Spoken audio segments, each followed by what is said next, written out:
अस्सलाम वालेकुम, मैं हूं अमीर अब्बास। इलेक्शन से कबल मुश्किलात का शिकार तहरीक इंसाफ ने 8 फरवरी के बाद शानदार कम बैक तो किया, लेकिन अभी भी उसे कई चैलेंजेस दरपेश हैं, जैसा कि मखसूस नशिस्तों का हुसूल, खैबर पख्तूनख्वा, पंजाब और वफाक में हुकूमत साजी, धांधली इल्जामात की तहकीकात और जेलों में कैद रहनुमाओं की रिहाई शामिल है। यहां सवाल यह है कि क्या तहरीक इंसाफ सुन्नी इत्तेहाद काउंसिल से इत्तेहाद के बाद मखसूस नशिस्तें हासिल कर पाएगी? इलेक्शन में मुबैना धांधली की तहकीकात के लिए तहरीक इंसाफ का मुतालबा इलेक्शन कमीशन से है या फिर अदलिया से? खैबर पख्तूनख्वा में हुकूमत साजी के बाद सूबे की मईशत को बेहतर बनाने और आवाम को रिलीफ देने के लिए पीटीआई की पॉलिसी क्या होगी? क्योंकि अब तक की सूरत हाल से ऐसा लग रहा है कि हुकूमत साजी के बाद सूबों में कारकर्दगी का मुकाबला बहरहाल होगा, क्योंकि खैबर पख्तूनख्वा में तहरीक इंसाफ होगी, सिंध में पीपल्स पार्टी और बज़ाहिर पंजाब में नून लीग हुकूमत बनाने जा रही है। जेलों में Asir party chairman Imran Khan समेत दीगर रहनुमाओं और कारकुनों की रिहाई के लिए भी तहरीक इंसाफ को कुछ करना होगा, और वो कितनी पुरुमीद है। आज सेनेटर अली जफर ने इलेक्शन कमीशन हुकाम को सेनेट में बुलाने का भी मुतालबा कर दिया है। इसी तरह सेनेटर मुश्ताक और ताहिर बजिंजो का भी चीफ इलेक्शन कमिश्नर के खिलाफ आइन शिकनी का मुकदमा चलाने का मुतालबा सामने आया है। उनका कहना है कि इलेक्शन शफाफ नहीं हुए, जुडिशल कमीशन बनाया जाए, चीफ इलेक्शन कमिश्नर को गिरफ्तार करके मुकदमा चलाया जाना चाहिए। इंतखाबात में मुबैना धांधली की जुडिशल इंक्वायरी के लिए दरख्वास्त भी सुप्रीम कोर्ट लाहौर रजिस्ट्री में दायर कर दी गई है। दूसरी जानिब तहरीक इंसाफ के हिमायत याफ्ता 50 कामयाब आज़ाद उम्मीदवार अब तक सुन्नी इत्तेहाद काउंसिल में शामिल हो चुके हैं, जबकि बाकी 42 उम्मीदवार कहां गायब हैं। NA 62 से तहरीक इंसाफ के कामयाब आज़ाद उम्मीदवार चौधरी इलियास लापता हो गए हैं और सराय आलमगीर के एक थाने में उनकी गुमशुदगी की दरख्वास्त भी जमा करवाई गई है। दूसरी जानिब पाकिस्तान में सियासी अदम इस्तेकाम के सिलसिले में आलमी इदारे फिच ने खबरदार किया है कि गैर यकीनी सियासी सूरत हाल IMF से मुआहदा मुश्किल बना सकती है, और अगर PTI को साइड लाइन रखा गया तो अवाम का अदम इत्मीनान बढ़ सकता है। फिच की रिपोर्ट में कहा गया है कि पाकिस्तान में सियासी इस्तेकाम को खतरात लाक हैं। पाकिस्तान के लिए IMF का प्रोग्राम भी मार्च में खत्म हो रहा है। फिच के मुताबिक इंतखाबात में तहरीक इंसाफ के उम्मीदवारों ने मजबूत कारकर्दगी पेश की। रिपोर्ट में खदशा जाहिर किया गया है कि PTI को साइड लाइन रखा गया तो अवाम में अदम इत्मीनान मजीद बढ़ सकता है। खबरदार किया गया है कि गैर यकीनी सियासी सूरत हाल IMF प्रोग्राम में तवालत का सबब बन सकती है, जबकि इमदादी इदारों और ममालिक से फंडिंग में ताखीर से इस्लाहात का अमल मुतासर हो सकता है। हमारे साथ मौजूद है पाकिस्तान तहरीक इंसाफ के सीनियर रहनुमा साबिक सूबाई वजीर तैमूर झगड़ा साहब। बहुत बहुत शुक्रिया आपके वक्त का झगड़ा साहब। सबसे पहले फरमाएगा कि ये जो 50 और 49 42 का फ़र्क है, इसके बारे में आपके पास क्या इत्तलात है कि 42 लोग जो बाकी हैं वो आ चुके हैं या अभी तक वो गायब हैं या नहीं आ रहे, क्या वजह है? नहीं, मेरे ख्याल में पूरा हो जाएगा। देखिए, PTI अभी विन विन में, और मैं बताता हूं, जो 2 साल कोशिश की गई कि PTI को वोट ना मिले, हर मुश्किल के बावजूद सिर्फ पश्तूनों ने नहीं, पाकिस्तान के हर सूबे में लोगों ने PTI को वोट दिया, और जो सामने उससे बहुत ज्यादा दिया। मेरे ख्याल में ये 92 के 92 लोग आ जाएंगे। और उससे इंपॉर्टेंट बात यह है कि 8 फरवरी को पाकिस्तान की आवाम ने वो कर दिखाया, जिसके बाद तो ये सबक सीखना चाहिए था कि ये जो सवाल भी आप पूछ रहे हैं, ये पूछने की जरूरत ही नहीं होनी चाहिए। ये सारे हरबे ट्राई किए गए, इस हद तक कि इमरान खान को 31 साल दिए गए 3 दिन में सजा। लेकिन किसी भी चीज ने पब्लिक को PTI को वोट करने से ना रोका। उसके बावजूद मेरे ख्याल में अमीर अब्बास, आपकी और मेरी जिंदगी में कम से कम ये पहली बार है कि जो पोलिंग स्टेशंस में वोट पड़ा है वो फिर गिना नहीं गया, और जो मन मर्जी रिजल्ट जहां पे लिखे जाने थे वो लिखे गए हैं, जिसने PTI को कोई नुकसान नहीं पहुंचाया, हमारे गवर्नेंस सिस्टम की क्रेडिबिलिटी को नुकसान पहुंचाया। तो जहां तक आपकी बात है, 92 लोग आ जाएंगे। कुछ को गायब किया गया है या प्रेशर डाला गया है, या कुछ अगर अपनी सियासत खत्म करना चाहते हैं और खत्म कर दें, लेकिन ये सिस्टम को मजीद डिस्क्रेडिट करेगा। ये एक्चुअली पाकिस्तान की सियासत की ट्रांसफॉर्मेशन हो रही है, और ये हमारे मुल्क का नुकसान होगा कि ये ट्रांसफॉर्मेशन कंप्लीट ना हो। सही। तो खैबर पख्तूनख्वा की हद तक अगर मैं बात करूं तो वहां तो आप 2/3 से भी ज्यादा अक्सरियत हासिल कर चुके हैं, आपको किसी इत्तेहाद की जरूरत नहीं है। जो रिजर्व सीट्स का मामला है वो अगर आपको ना भी मिले तो आप फिर भी 2/3 मेजॉरिटी पर खड़े हैं, लेकिन बहरहाल वो नशिस्तें खाली रखी नहीं जा सकती। तो जिस जमात में आप जम हुए हैं सुन्नी इत्तेहाद काउंसिल, उसकी तो कोई नशिस्त नहीं है खैबर पख्तूनख्वा से, और शायद उन्होंने वहाँ कंटेस्ट भी ना किया हो, तो उसमें जम हो के वहाँ से नशिस्तें मिलना, ये आईनी तौर पे आप क्लियर हैं कि ये मसला हल होगा? मैं मिसाल दे देता हूं, लेकिन सच्ची बात भी कर लेते। अगर पीटीआई को रिजर्व नशिस्तें नहीं देनी और सिस्टम को मजीद डिस्क्रेडिट करना है, हमारे पॉलिटिकल सिस्टम को, तो वो तो हम जो भी कर ले नहीं देंगे।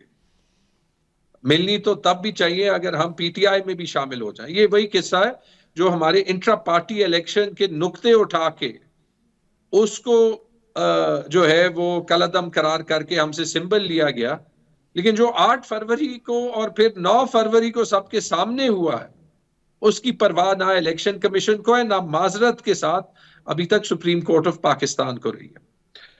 रिजर्व सीट्स 2018 की मिसाल ले लें, 3 इंडिपेंडेंट्स थे केपी में, इनफैक्ट केपी में ही थे, शाहजी गोल अफरीदी साहब और उनके फैमिली के लोग जो खैबर डिस्ट्रिक्ट से खड़े होते। इंटरेस्टिंगली उन्होंने 18 के इलेक्शन के बाद बाप पार्टी ज्वाइन कर ली। अब बाप पार्टी यानी बलोचिस्तान अवामी पार्टी खैबर पख्तूनख्वा में क्यों ज्वाइन की थी, शायद आपको मेरे से बेहतर पता हो। सही है। लेकिन उनको उस पार्टी की बेसिस पे, जिसने खैबर पख्तूनख्वा में कंटेस्ट ही नहीं किया था, उनको एक रिजर्व सीट भी मिल गई थी। तो प्रेसिडेंट तो मौजूद है, कानून के मुताबिक तो मिलनी चाहिए, और अगर नहीं मिलनी तो तब भी 2/3 मेजॉरिटी है। एक सेनेट की सीट इलेक्शन में कम हो जाएगी। नुकसान पाकिस्तान के सिस्टम को होगा, जिस हुकूमत को आज काकड़ साहब लीड कर रहे हैं उस हुकूमत को होगा, पीटीआई को नहीं होगा। सही। अब जो धांधली के आपके इल्जामात या शिकायत हैं वो अपनी जगह पे किसी हद तक सही भी हो सकते हैं, लेकिन अब उसका वे फॉरवर्ड क्या आप मांग रहे हैं वो अभी क्लियर नहीं हो पा रहा। कि आप कोई जुडिशल कमीशन बनवाना चाहते हैं, आप री इलेक्शन करवाना चाहते हैं, आप किस किस्म की तहकीकात चाहते हैं, ये क्लैरिटी सामने नहीं आ पा रही। देखिए, जब पाकिस्तान के अवाम ने तारीखी धांधली के बावजूद 2/3 मैंडेट पूरे पाकिस्तान में पीटीआई को दिया, तो री इलेक्शन करना तो बहुत ज्यादा जुल्म होगा।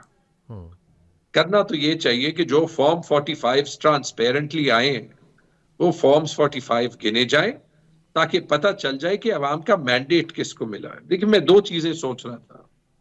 ये सवाल सीरियस है और मैं सिर्फ एज ए पीटीआई रिप्रेजेंटेटिव ये नहीं कह रहा। पहली बात ये कि अगर हमने ये रिवायत सेट कर दी, सेट तो हो गई है, अगर हमने इस पे जाना है कि इलेक्शन के रिजल्ट्स उस बात पे मबनी होने हैं, उन कामों पे जो इलेक्शन के दिन 5 बजे के बाद हो, तो ये पाकिस्तान की जमहूरियत के लिए एक बहुत खौफनाक सिचुएशन होगी। हुआ ये है, मेरी आंखों के सामने हुआ है, पेशावर में 9 सीटों पे हुआ है। अच्छा। आपने मेरी सीट्स की वीडियोस देखी होगी। ये इल्जामात नहीं है, इसको कोई डिनाई नहीं कर सकता। जो ये सारे सीनियर ऑफिशियल्स हमसे अभी मिलते हैं ना और मुंह लटके होते हैं, उनको पता है कि उन्होंने क्या किया है। लेकिन जो दूसरा इसके साथ सवाल उठता है कि अगर ग्रेड 22 के, ग्रेड 21 के, ग्रेड 20 के, पुलिस के, डीएमजी के, पीएमएस के अफसर, ब्यूरोक्रेसी के अफसर, उन्हीं ब्यूरोक्रेसी के आरओज और उनके जो सुपरवाइजर्स थे, जिनको इलेक्शन कराने दिया गया और उमैर नियाजी को कहा गया कि आप डेमोक्रेसी को डिरेल कर रहे हैं, उन्होंने डेमोक्रेसी को ऐसे डिरेल कर दिया कि अगेन मेरी जिंदगी में नहीं हुआ। ये हमारी सीनियर ब्यूरोक्रेसी की क्रेडिबिलिटी के बारे में क्या कहता है, ये एक खौफनाक मेरे ख्याल में सवाल। सही। अब ये जो आप फॉर्म 45, अगर हमारी एडमिनिस्ट्रेशन में इतनी मॉरल क्रेडिबिलिटी नहीं, या उसके कुछ अनासर में कि वो सैंक्टिटी ऑफ द वोट ना रख सके, तो फिर आई एम सॉरी, मुझे ये बता दें वो वर्ल्ड बैंक उनकी बात क्यों माने, आईएमएफ उनकी बात क्यों माने? वो तो वोट भी ठीक नहीं गिन सकते ना, तो वो दुनिया को सच क्यों बताएंगे?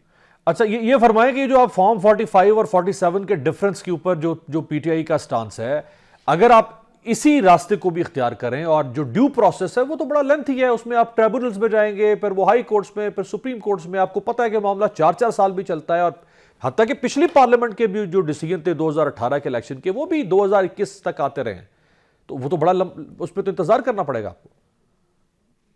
तो क्या करें हम? मुल्क को जलाएं? मतलब we want to move forward ना, लेकिन उसमें एक चीज जरूरी है कि हम अब सब रिस्पॉन्सिबली एक्ट करें। पीटीआई कर रहा है, मतलब जो सब कुछ हमारे साथ हुआ है, आज मैंने ऑन बप्पी की स्पीच सेनेट में सुनी, जो सब कुछ हो रहा है ये आहिस्ता आहिस्ता ये निकलेगा। इसका हल एक ही है कि एक हीलिंग प्रोसेस हो। इसलिए तो मैं कह रहा हूं इसकी कोई जरूरत नहीं है कि जो एटलीस्ट डिक्लेयर्ड विक्ट्रीज हैं उनको तो उन लोगों को तो छोड़िए, कोई आगे जाने का रास्ता निकाले। लेकिन अभी भी जो है वो पीएमएलएन इस पे नहीं समझी कि जो उन्होंने 1.5 साल 2 साल किया वो उसने कोई रिजल्ट्स नहीं दिए, उनकी सियासत को खत्म कर दिया। अभी और भी they want to dig deeper, right. इससे कुछ नहीं बनेगा। और मेरा गिला सिर्फ अमीर ऑनेस्टली वो सीनियर ब्यूरोक्रेसी से है।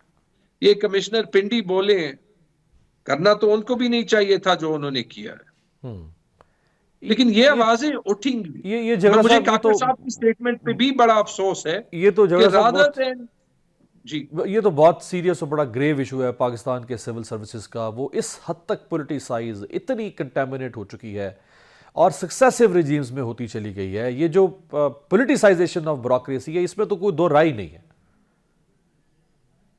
तो ये तो देखिए, ये जो डिस्पेंसेशन आई थी ये तो टेक्नोक्रेट्स की डिस्पेंसेशन थी ना। इन्होंने तो ठीक चलाना था। काकर साहब थे, ये सारे जो उमर सैफ थे, गौहर एजाज साहब थे, सारे टेक्नोक्रेट्स थे, राइट। तो इनको तो चाहिए था कि ये दिखाएं फर्क, राइट। तो this raises very serious questions for me.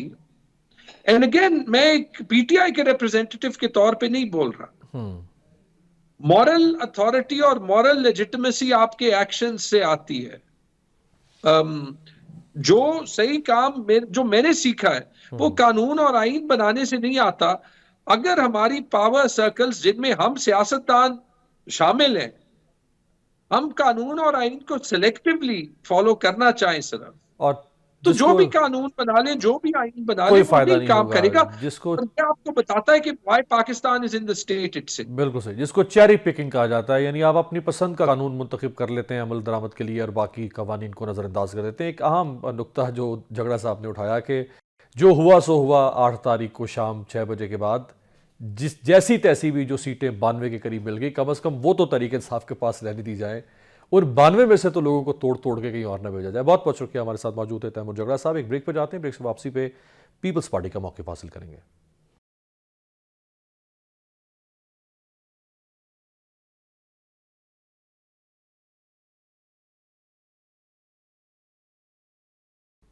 Break के बाद खुशामदेद। पाकिस्तान में मुबैना इंतखाबी धांधली का मामला सुप्रीम कोर्ट तक जा पहुंचा है। याद रहे कि फरवरी 2020 में अफ्रीकी मुल्क मलावी में भी मुबैना इंतखाबी धांधली के इल्जामात के बाद वहां की सबसे बड़ी अदालत ने इंतखाबात को कलअदम करार देकर दोबारा इंतखाबात कराने का हुक्म दिया था। 2017 में कीनिया की सुप्रीम कोर्ट ने भी सदारती इलेक्शन को कलअदम करार दे दिया था। इस वक्त सियासी मंजरनामे में पाकिस्तान पीपल्स पार्टी की पोजीशन बज़ाहिर किंग मेकर की है, लेकिन यह अलग बात है कि पीपल्स पार्टी की इंतखाबी जीत पर भी उसके मुखालिफ सियासतदान और जमातें सवालात उठा रही हैं। आज बिलावल भुट्टो मीडिया से गुफ्तगू कर रहे थे तो एक सहाफ़ी ने उनसे सवाल किया कि आप सबे तमाम सियासतदान हुकूमत में आने के लिए इस्टेब्लिशमेंट से समझौते करते हैं। उस सवाल के बाद बिलावल बरहम हो गए और कहा कि आपके पास क्या सबूत हैं कि मैं इस्टेब्लिशमेंट के साथ समझौता कर रहा हूं? आपने मीडिया पर बगैर सबूत मुझ पर इल्ज़ाम लगाया कि मैं सौदा कर रहा हूं। अगर आपके पास सबूत हैं तो बताएं मैं कौन सा सौदा कर रहा हूं। अहम बात यह है कि सिंध में मुबैना इंतखाबी धांधली के खिलाफ GDA, JUI, जमात इस्लामी और कुछ दीगर जमातें सरापा एहतजाज हैं। जमीयत उलमा इस्लाम सिंध का दावा है कि लाड़काना और शिकारपुर में हमारी जीत को शिकस्त में बदल दिया गया। इसी तरह JUI ने लाड़काना और शिकारपुर में मुबैना बेज़ाब्तियों की वीडियोज भी जारी की हैं और मुतालबा किया है कि अंगूठों के निशानात चेक कराए जाएं। PTI सिंध के रहनुमा हलीम आदिल शेख ने भी दावा किया है कि हमें सिंध के अवाम ने 20 कौमी असम्बली और 38 सूबाई असम्बली की नशिस्तें दी। यहां सवाल यह है कि क्या पीपल्स पार्टी लाड़काना और शिकारपुर में मुबैना इंतखाबी धांधली की तहकीकात के मुतालबे की हिमायत करेगी? दूसरी जानिब बिलावल भुट्टो ने पंजाब और खैबर पख्तूनख्वा में भी भरपूर इंतखाबी मुहिम चलाई थी, लेकिन क्या वजह है कि इन सूबों से पीपल्स पार्टी कसीर तादाद में नशिस्तें लेने में बुरी तरह से नाकाम रही है। हमारे साथ मौजूद है पाकिस्तान पीपल्स पार्टी के सीनियर रहनुमा साबिक वज़ीर आला पंजाब दोस्त मोहम्मद खोसा साहब। बहुत बहुत शुक्रिया खोसा साहब आपके वक्त का। सबसे पहले पंजाब में पीपल्स पार्टी की बुरी परफॉर्मेंस की वजह क्या नजर आती है आपको? एस्टैब्लिशमेंट। ये बड़ा स्वीट स्मार्ट किस्म का जवाब आपने दिया है। इसका जवाब ही यही बनता है अभी। तीसरे नंबर पे आने वाले हमारे इलाके में, चौथे नंबर पे आने वाले लोग जो हैं वो 28 घंटे बाद, 48 घंटे बाद एक नंबर पे आए, तो उसको क्या मतलब लूं मैं, या क्या मतलब लेंगे आप? तो ये तो ये तो आपने अजीब ही जवाब दे दिया है कि एस्टैब्लिशमेंट। तो ये आपकी जमात तो ये नाम नहीं ले रही है। ना ले, मैं ले रहा हूं। तो ये किस सतह पर ये मामला तय पाया गया होगा कि पंजाब में ये करना है आपके साथ? Top most. अच्छा, तो अगर पंजाब में आपके साथ ये करना था तो सिंध में फिर ये क्यों नहीं किया गया? जहां पे इदारे का सरबराह डिसाइड करता है वही चीज जो है वो ट्रिकल डाउन करती है, वही ऑर्डर जो है वो नीचे तक इम्प्लीमेंट होता है। और मैं आप ही के प्रोग्राम में कई दफा और दीगर प्रोग्राम्स में भी ये बात करता रहा कि आप एक ख़ास जमात को जो है वो इलेक्शन से बाहर रखे और इलेक्शन टोटल इलेक्टोरल प्रोसेस को जो है उस पर क्वेश्चन मार्क ला रहे हैं। लेकिन उधर भी हम शायद थोड़े से गलत थे, because that was also a plan of the whole game. एक हफ्ता पहले जो है आप जो है वो प्रेशर कुकर का लिड जो है वो उठा देते हैं, वो यानी तैयार होने से पहले ही आप प्रेशर कुकर का लिड जो है वो इतना प्रेशर डेवलप करके, पब्लिक में रिजेंटमेंट डेवलप करके, पब्लिक में सिंपैथी डेवलप करके आप एकदम जो है वो प्रेशर कुकर का लिड जो है वो उठा देते हैं। उसका रिएक्शन आपको पूरे पंजाब में नजर आ गया। ये तो आप ये कहना चाहते हैं कि जो इमरान खान को सजाएं पे सजाएं सुनाई गई एक हफ्ते के अंदर, और जिस तरह लोगों की पकड़ धकड़ और मुकदमात, ये इसलिए किया गया था कि इमरान खान को पॉपुलर किया जाए क्या? उनके कैंडिडेट्स को तो पॉपुलैरिटी और सिंपैथी का वोट मिल गया ना। बिल्कुल मिला। अगर मैं गलत कह रहा हूं आप मुझे कह दें आप गलत कह रहे हैं। नहीं, आप बिल्कुल, यहां तक आप बिल्कुल 100 नहीं, आप 200% ठीक कह रहे हैं कि उनको सिंपैथीज का वोट बैंक मिला। लेकिन जिसने भी किया, जैसे भी किया, उसने ये सोच के तो नहीं किया था कि हम सिंपैथी का वोट देंगे इनको। नहीं सर, नहीं, it is not that easy. ये जिस तरह से आप बात करें, जो करने वाले हैं वो इतने नाइव नहीं होते कि उनको उनके जो रिजल्ट्स हैं उनका अंदाजा ना हो कि क्या होगा। This was all a part of the game, it was all a part of the plan. I take it that way. लेकिन इमरान खान की पॉलिटिक्स तो बहुत ऑफेंसिव और बड़ी एग्रेसिव पॉलिटिक्स है जिधर आप इशारा कर रहे हैं उनके खिलाफ। वो क्यों इमरान खान को सिंपैथी का वोट बैंक लेने देंगे जानते बूझते हुए? पाकिस्तान में लीडरशिप को जो है वो गिरफ्तार करना मुज़ाकरात के लिए होता है, सजा के लिए नहीं होता।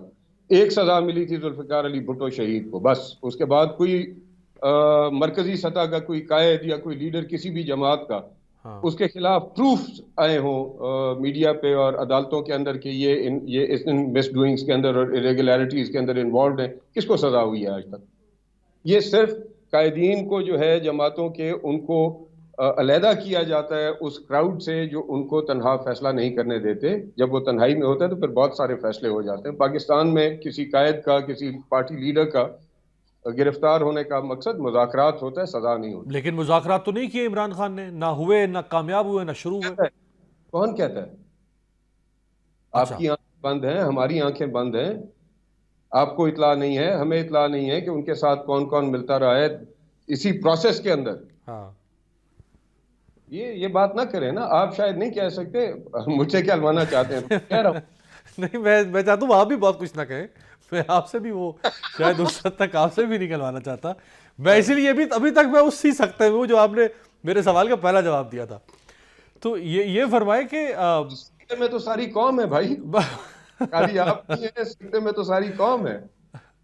तो ये फिर पीपल्स पार्टी का जिसका एक स्टांस रहा है 50 साल से, 1977 से खुल के Peoples Party pro democracy, civilian supremacy, बाद में पीछे हट जाते हैं, कभी चुप कर जाते हैं, कभी फिर एक्टिव सिविलियन सुपरमेसी। तो वो जो नैरेटिव था सिविलियन सुपरमेसी का, वो तो इमरान खान ने कैश करवा लिया।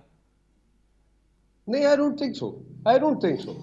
यू सी, पहले दिन से आप अगर बिलावल भुट्टो जरदारी साहब की और आसिफ अली जरदारी साहब की गुफ्तगू को फॉलो करें वो पहले दिन से लेवल प्लेइंग फील्ड की शिकायत कर रहे थे कि लेवल प्लेइंग फील्ड जो है वो नहीं दी जा रही।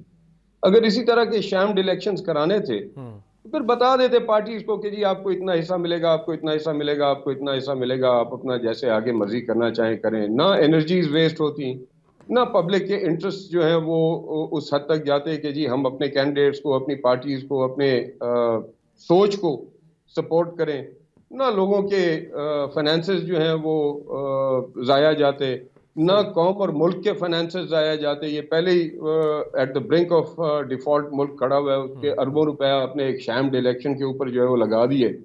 यही सब कुछ करना था, तो उससे बेहतर है कि बता दिया जाता हर पार्टी को जी आपको इतना इतना हिस्सा मिलेगा, उसके मुताबिक आप आगे चलें।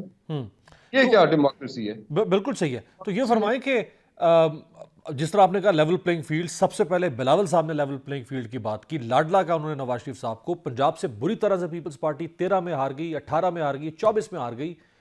तो बिलावल साहब आज बात क्यों नहीं कर रहे कि हमारे साथ वो कुछ हुआ है जो आप बता रहे हैं पंजाब में? वो क्यों खामोश है इस पे? मैं बात कर रहा हूँ ना, वो अपने वक्त पे बात करेंगे जब उन्होंने बात करनी होगी। अब वो लीडरशिप है, मैं तो उनको नहीं कह सकता आप आज बात करें या कल बात करें।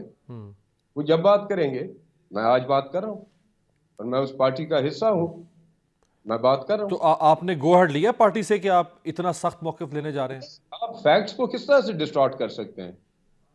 मैं बदयांती तो नहीं कर सकता ना। हालात जो है वो आपके सामने रख रहा हूँ, या आप मुझे अपने प्रोग्राम्स में ना लें अगर आप हकायक नहीं सुनना चाहते। यार बड़ी सख्त कंडीशन लगा रहे हैं ना प्रोग्राम में लेने की। हकायक है ना, you have to face the facts. अच्छा, ये फरमाए कि जो पीएमएलएन को सीटें मिली हैं, जी, आप समझते हैं कि वो इतनी ही सीटों की हकदार थी, यही उसकी हैसियत थी पंजाब में, या उसको ज्यादा मिल गई है, कम मिली है? सर मेरे जिले में उनके पास ये था, डेरा गाजी खान में उनके पास 0 seats, 0/0। 0/0, starting from the northern side till the southern side, 0। आज वो वहां पे मेरे ख्याल में 3 MNAs लिए बैठे हैं, कोई शायद 5 या 6 MPAs लिए बैठे हैं। अच्छा, आपसे तो छीनी गई, आपके बकौल आपके, इनको दी कैसे गई फिर? किनको? नून लीग को? आपने किसी मुल्क में सुना है कि 48 घंटे बाद नताइज का ऐलान किया गया? ना 48 नहीं, 72 घंटे से भी ज्यादा वक्त लगे हैं। आप तो 48 रियायत कर रहे हैं। हमारे वहां पे 48 घंटे बाद जो है ऐलान होने शुरू हो गए थे सीटों। अच्छा, और जो तहरीक इंसाफ को सीटें जितनी मिली हैं, या वो जो समझ रहे हैं कि और होनी चाहिए थी, नहीं मिली उतनी, आप समझते हैं उनको ठीक मिली है? वो इतने ही के हकदार थे या उनकी हैसियत से ज्यादा मिल गई है? ज्यादा के थे, ज्यादा के हकदार थे। शायद वो ज्यादा के थे, शायद वो ज्यादा के थे। अच्छा, ये वैसे वैसे वेरी ब्रेव, वेरी कैंडिड आपकी तरफ से ये कन्फेशन है। आप मुखालिफ? रियलिटी है जी, रियलिटी है। I can't shy away from the reality. Reality है, उनको शायद ज्यादा मिलनी चाहिए थी सीटें, बल्कि यकीनन ज्यादा मिलनी चाहिए थी जितनी उनको मिली हैं उनसे। यानी जो जो इसका मतलब है, जो 2000 यही देखा है। जो 8 फरवरी से पहले कहा जा रहा था कि पीटीआई की एक वेव है, मकबूलियत है, लोग उनके साथ खड़े हैं, वो ट्रांसलेट हुई है किसी हद तक? इससे ज्यादा हो सकती थी, होनी चाहिए थी, आप ये कह रहे हैं? इससे ज्यादा हो सकती थी। जिस तरह से कंप्रेस किए रखा सारे माहौल को, जिस तरह से एक हफ्ता पहले तकरीबन 1 तारीख तक, 8 तारीख को इलेक्शन था, 1 तारीख तक पीटीआई का कोई कैंडिडेट जो है अपने हलके में नहीं था। नजर नहीं आ रहा था कि कहीं पीटीआई की कैंपेन हो रही है, और सडनली 1 तारीख के बाद आपको कैंडिडेट्स जो हैं वो हलकों में नजर आने शुरू हो गए, और उसके बाद एक वो सारा एक स्टीम जो थी वो वेंट आउट होनी शुरू हो गई। तो ये ऐसे तो नहीं हुआ ना, यानी जिनके ऊपर 9 मई के मुकदमात थे वो भी दंदनाते फिर रहे थे, जिनके ऊपर नहीं थे वो भी दंदनाते फिर रहे थे, या 1 फरवरी से पहले जिनके ऊपर मुकदमात नहीं थे और कैंडिडेट्स थे वो भी छुपे हुए थे, जिनके ऊपर मुकदमात थे और नहीं थे वो भी छुपे हुए थे। और पहली के बाद जो है सडनली सारे मंजर आम पे आ गए, एंड इंतजामिया भी यानी गीली भी थी और सूखी भी थी। जो मुलविस थे वो भी नजर आने शुरू हो गए, जो नहीं मुलविस थे वो भी नजर आने शुरू हो गए। सही। तो ये तो होना था ना जो आपने होते हुए देखा उसके बाद। तो ये जो एतराफ़ आप कर रहे हैं अपने मुखालिफ की जीत का, ये एतराफ़ पीएमएलएन क्यों नहीं कर पा रही है? तो उनमें गैरत होनी चाहिए ना और हौसला होना चाहिए कि वो करें। चंद उनके लीडर्स जो हैं उन्होंने चाहते हुए ना चाहते हुए बहरहाल किया है, मैं उनको अप्रिशिएट करता हूँ। हमसे यूं समझे, मैं एक आपको मिसाल दे रहा हूँ जी। कि पीपल्स पार्टी से सीट छीनी पीटीआई ने, और पीटीआई से 48 घंटे 72 घंटे बाद सीट छीन के ले गए नून वाले। सही है। तो ये वो छीना झपटी अभी तक वैसे चल रही है, छीना झपटी। तो ये चलेगी। फिर जो ये जो जो आपसे सीटें किसी और ने छीनी, फिर वो सीटें पीटीआई ने छीनी, फिर जो पीटीआई ने छीनी थी उनमें से कुछ और छीनी जा रही है उनसे अभी भी। हाँ होगा, ये भी होगा, ये भी होगा। कहीं नून के रुकेंगे। देखे ना, जितनी बड़ी सतह के ऊपर यानी हमारे एक हल्के से नून के कैंडिडेट जो है वो कमोबेश को 48,000 की लीड से हारे हुए थे, वो 2,000 की लीड से जीत गए। आप डेरा गाजी खान का अगर पैटर्न देखेंगे ना, वो बड़ा मुज़ाहिका खेज है कि जो कैंडिडेट जीता है वो ऐसे 2-2, 2,500, 2,500 से 1,800, 2,000, 2,500 की उसमें, और तकरीबन पंजाब में यही आपको नजर आ रहा है कि 5-7 हजार के अंदर अंदर जो है कैंडिडेट्स जो जीते हैं वो 5-6 हजार, बहुत कम है जो बड़ी लीड से जीते हैं, बाकी सारे इतनी लीडों से जीते हैं। तो आप खुद अंदाजा कर सकते हैं कि वो पैटर्न क्या कह रहा है। राइट, बहुत बहुत शुक्रिया, बहुत बहुत शुक्रिया दोस्त मोहम्मद खोसा साहब, साबिक वज़ीर आला पंजाब, पीपल्स पार्टी के रहनुमा। बहुत खुली, बहुत बरजस्ता और बहुत बेलाग गुफ्तगू कर रहे थे। एक ब्रेक पे जाते हैं, ब्रेक से वापसी पे IPP का क्या मौक़िफ़ है उनकी हार पर, ब्रेक के बाद।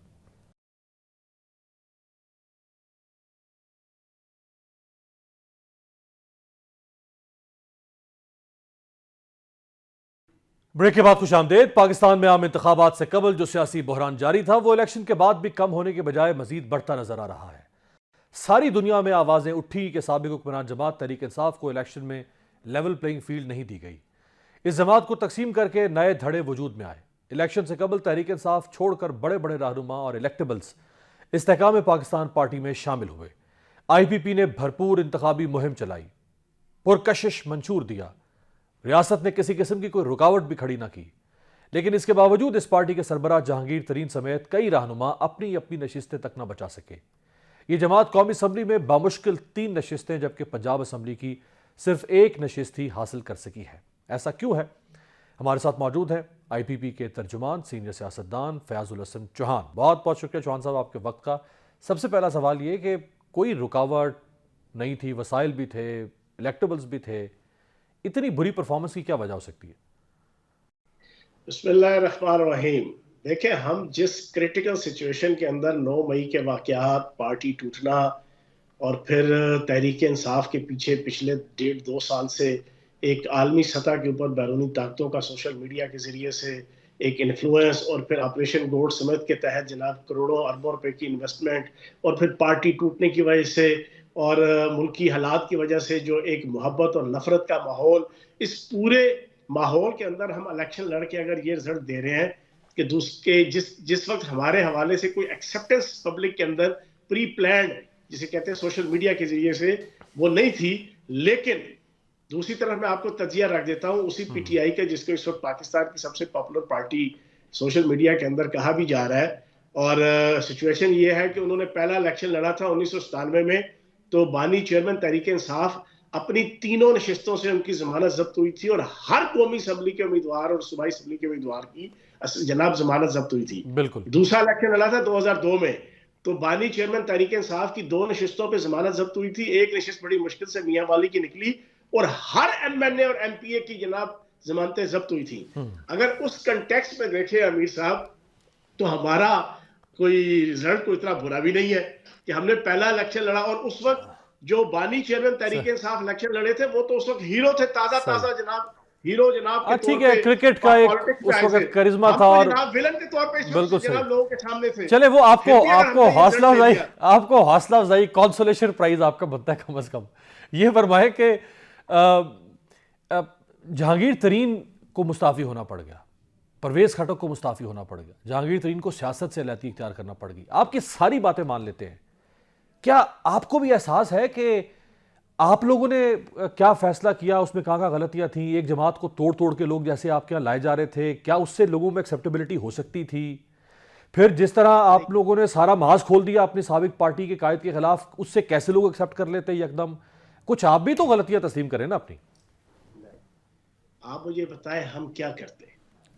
हमें इस्तेमाल किया गया रियासत के खिलाफ, फौज के खिलाफ, ISI के खिलाफ, अपनी महज करप्शन को छुपाने के लिए, अपनी महज इखलाकी करप्शन को छुपाने के लिए, माली करप्शन को छुपाने के लिए, अपनी मिसेस की करप्शन को छुपाने के लिए, अपने इंतजामी करप्शन को छुपाने के लिए, अपनी जनाब खानदान के और अपने इर्द गिर्द के लोगों की करप्शन को छुपाने के लिए हमें इस अंदाज से इस्तेमाल किया गया कि पूरी की पूरी पाकिस्तान की रियासत, रियासती अदारों, अदालती अदारों के खिलाफ ऐलान जंग करवा के हमें जनाब उसके अंदर झोंक दिया गया। पहले तो जनवरी फरवरी तक हम जनाब 62, 63 के पाबंद होकर as a MP, as a minister जनाब हम पाबंद थे डिसिप्लिन के। अगले 2-3 महीने हम सिर्फ यही सोच सोच के कि जिंदगी के 17 साल इस पार्टी में लगाए हैं, करें तो क्या करें, समझाने की कोशिश करते रहे कि ना करें इस तरह, वो भी नहीं होता सर था। आपकी बात मैं फिर एक मिनट, पूरी बात, एक मिनट अमीर भाई, पूरी बात सुन ले। 9 मई के वाकयात के बाद हम बरमला, हम फौज के खिलाफ अपने आप को जनाब मैदान जंग में खड़ा रखते। भाई मैं तो कल्ट का शिकार नहीं कभी भी बानी चेयरमैन का, मैं तो एक असूल के तहत जनाब पार्टी के अंदर 17 साल से था। मैंने कभी भी पार्टी के चेयरमैन की हर खामी को जनाब खूबी कहना और हर जनाब उनकी गलती को जनाब उनका आला ज़र्फी कहना मैंने कभी नहीं ये सीखा है ना। सही है। लेकिन मुझे आप एक चीज बताएं, अब करने के बाद हम यहां पर पाकिस्तान कोई आवाम को ये भी ना बताएं कि भाईजान होता क्या रहा है। बिल्कुल ठीक है, बिल्कुल ठीक है, क्या क्या मैं बिल्कुल ठीक होती रही है, आप बिल्कुल ठीक कह रहे हैं। अमेरिका के खिलाफ हमें पहले कहा जाता है आपकी ये बात भी है, अमेरिका ने मेरे खिलाफ साजिश की है। एक मिनट, जी जी, अमेरिका ने मेरे खिलाफ साजिश की है, फिर हमें खुद बताया जाता है 2 महीने बाद कि खबरदार अमेरिका के हवाले से कोई बात नहीं करनी टॉक शोज में और मीडिया टॉक में और प्रेस कॉन्फ्रेंस में। साइफर का नाम नहीं लेना। चौहान साहब आप 25 साल की आपकी सियासत है, 7500 चीजें हैं सर, आप बिल्कुल ठीक, मैं आपकी ये बात भी मान लेता हूँ, मैं तो आपकी हर बात मानने को तैयार हूँ। आपकी 25 साल की, देखिए 25 साल की सियासत है सर, कम से कम फयाजुल हसन चौहान की, और बाकी लोगों की माशाल्लाह आपके साथ 40-45 साल चले। आपने और आसान कर दिया मेरा काम। 40 साल की आपकी सियासत है, आपके साथ कुछ वो लोग भी हैं जिनकी 40-45 साल की भी सियासत हुई, साख अखबारी, बड़े पुराने नाम। आपको पब्लिक पल्स भी समझ नहीं आ रही थी, आपको ये भी समझ नहीं आया, ये बिल्कुल ठीक है। चलना होता। एक मिनट अमीर भाई, इधर रुक जाओ यार, इधर रुक जाओ, इधर रुक जाओ, इधर रुक जाओ। ओ खुदा के बंदो, पब्लिक पल्स पे पब्लिक के जना हलाल है तो आप उसको हलाल नहीं, कतन नहीं, वो कहे शराब हलाल है, पब्लिक पल्स के सारी की सारी दुनिया के जनाब नहीं शराब हलाल है, आप उसके पीछे चलना शुरू हो जाएंगे। कतन नहीं। ओ भाईजान, पब्लिक पल्स पे नहीं चला जाता, लीडर जनाब पब्लिक को समझाता है कि भाई आप कुएं में छलांग मत मारो। तो पब्लिक ने फिर आपकी बात नहीं मानी, यार बैठी हो, फिर चले हम इसी पर आ जाएं। आपने पब्लिक को समझाया, पब्लिक ने मानी नहीं बात। सुने यार, थोड़ी सी मुझे जरा 2-3-4 मिनट के बड़े आपने ऐसे सवाल पूछे हैं जिसमें पब्लिक की ज़हनों की आबियारी होनी है, तो मुझे थोड़ा सा तसल्ली से बोलने दें अमीर भाई। सर बात ये है, 2 ऑप्शन थे, या पब्लिक की रो में बह जाओ, जिधर अक्सरियत जा रही है उसके साथ चले जाओ, या आप जनाब उस अक्सरियत के रास्ते पे खड़े होकर उनको समझाओ भाईजान ये गलत है, ये गलत है, ये गलत है, ये गलत है। चाहे पब्लिक माने या ना माने, चाहे आपको अपने जूतों के नीचे खसो खशा की तरह बहा ले जाए, लेकिन आप अपने रब और अपने ज़मीर के सामने यकसू हो कि जिसको आप गलत समझते हैं आपने दुनिया को बताया कि ये गलत है।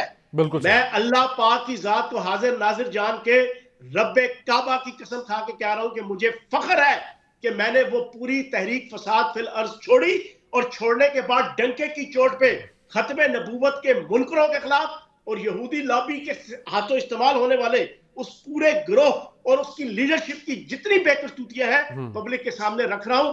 मेरा ज़मीर, मेरी मुतमईन है, बिल्कुल ठीक है, सब कुछ यकसू है। बिल्कुल ठीक। आपका ये कहना है कि हमें, आपने कहा कि हमने उसूली स्टांस लिया, बिल्कुल सही। आपने कहा कि हमें हार जीत की कोई परवाह नहीं है, हम कम से कम उसूली स्टांस हमने लिया, हमें कोई परवाह नहीं थी, हमने लोगों को सच बता दिया, हम सच पे खड़े थे, इस बात से कतई नजर के हमें वोट मिले या ना मिले। बहुत बहुत शुक्रिया फयाजुल हसन चौहान साहब, इस्तेकाम पाकिस्तान पार्टी के तर्जुमान, सीनियर रहनुमा हमारे साथ मौजूद थे। आज तक के लिए इतना ही, आपसे मुलाकात होगी कल। देखते रहिएगा जमहूरियत।